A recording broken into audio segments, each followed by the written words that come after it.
Alright, so today we're going to talk to y'all about the amazing plant, pineapple sage. We're going to teach y'all everything we know about this plant right now. Let's go ahead and get started. So here's Hendrix. He's helping us harvest some leaves and stuff like that in front of our pineapple sage, so you can see how big this thing is. Now to start out with, let's go ahead and clear some confusion about this plant. Pineapple sage really ain't a sage plant. It's actually kin to the mint family. Now, scientists say in new reports that pineapple sage is one of the greatest antidepressants in nature. It's actually rated for the best plant to balance out the nervous system. Now, this entire plant is edible, and it mostly tastes like pineapple instead of sage. Now, some folks will say that the size of the leaves matter when it comes to taste. That's absolutely not true. The small ones taste just as great as the big ones do. As long as they're green and they haven't turned yellow, they taste great. Now, this is another reason why you want to harvest most of your leaves and flowers before the frost, because once this plant freezes, most of your leaves will turn yellow. They'll lose all their flavor and they'll be less pliable in any kind of recipe. Now, if you're one of those people like an alchemist that use the entire plant, this is the plant for you. The stems, the leaves, and everything is edible, like I said before. Most people go straight after the flowers, throw it in salad. A lot of kids, especially our kids here, love to pull the flowers off and eat them whole. And they eat them like a honeysuckle, and again, it tastes like fresh pineapple juice. Now, you can come out and harvest an entire 1/4 of this plant completely off and not have the plant experience any shock, and it'll grow out all new limbs and blooms and everything within just a few weeks. Now, if you want to save seed from this plant, you have to wait for all the blooms to fall off and the ends get really dry and brittle. It takes pretty much an expert to save seed from this plant. If you don't believe me, you can Google and try to buy yourself some seed. Now, there are a couple ways that you can save this plant for the future or next year without having to save seed. I'll go ahead and show you how we do a couple of those now. Now, again, if you want to attempt to save seed, I'll go ahead and show you one of the stems and what they look like right now. These things are really brittle. They're easy to break off, and as you can see, there's no blooms, and you can actually see seed pod.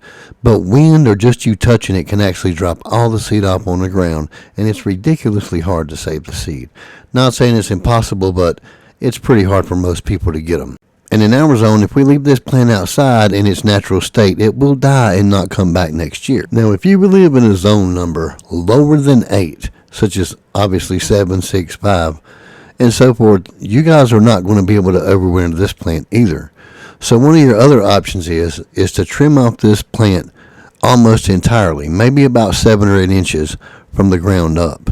Take all those leaves and stems and dry them out, do what you want to do with them, and then dig up the plant and its root entirely and plant it in something that you can transfer it into and keep it over winter. You want to take this plant, store it in your basement, garage, somewhere where it's never going to experience any freezing weather. So you want to make sure your nighttime temps don't get anywhere below 50 or 45.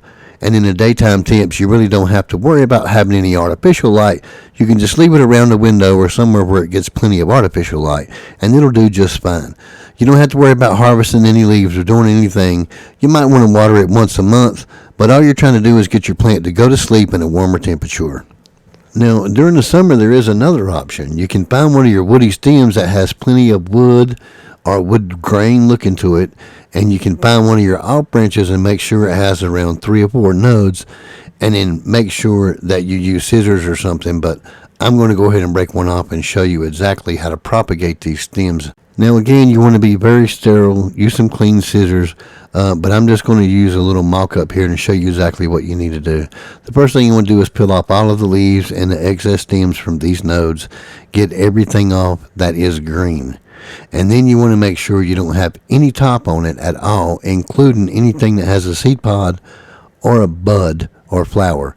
You want to make sure you go down 1 node below that and cut off all that top, and make sure you get all those hormones off, because that's where this plant stores all the hormones, is in the top of the plant. So now that we got all of our leaves off, and then we got all of our stems off all the way up to the node, I'm going to show you how far down you need to go from the top, because you don't want anywhere close to where those seed pods are. So we're going to go all the way down and skip a node and go below that and then break that top off.